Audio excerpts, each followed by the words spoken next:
your future self.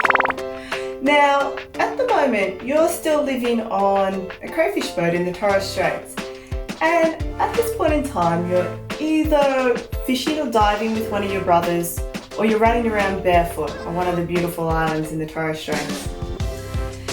Now, I am really sorry to tell you, but you are not going to become a crayfishman like your dad. Instead, you're probably going to be thanking your mum for being so adamant that you weren't allowed to come straight back after high school and go crayfishing. You had to give something different a go first. But don't be too sad. You're still absolutely in love with the water, and you honestly forget to put shoes on still and do go outside barefoot all the time. These days, you're a surface water engineer, and I can see you there nodding your head, making out like you know what that is, but I know you have absolutely no clue. What our job is we get to create computer models which simulate where water goes. Now, that might not sound super cool, but it really is. I get to work on so many different types of projects. I get to work with communities to make sure that they are safe and they won't flood in really large storm events.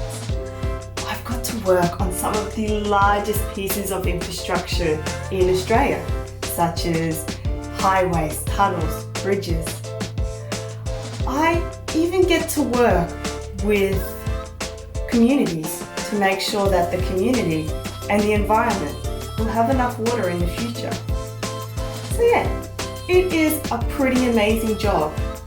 And not only that, you will be able to say that you have worked in every state in Australia, and you've even gotten to work and live overseas in countries whose name you never would have heard about before. Now, even though it sounds amazing, I'm not going to lie, it's not always easy. And one of the biggest challenges you're going to have to face is you've got to leave home. You're going to have to go down south to boarding school, and it's going to be hard to leave your family, your community, or just the amazing outdoors that you have around you.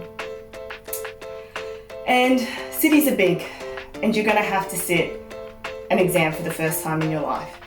And I can promise you, it is going to hurt. It is really hard, but it does get better.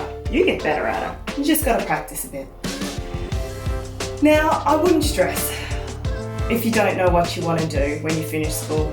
I still don't know what I want to do. I've just gotten a bit better at figuring out what I love, what I'm good at, and giving it a good go.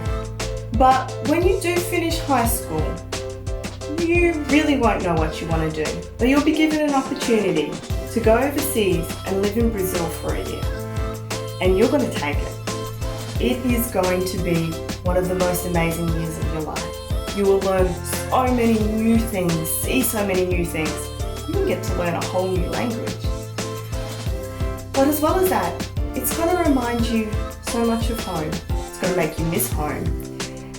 And you're going to see people trying to build things or solve problems for a community that just aren't right for that environment or that community.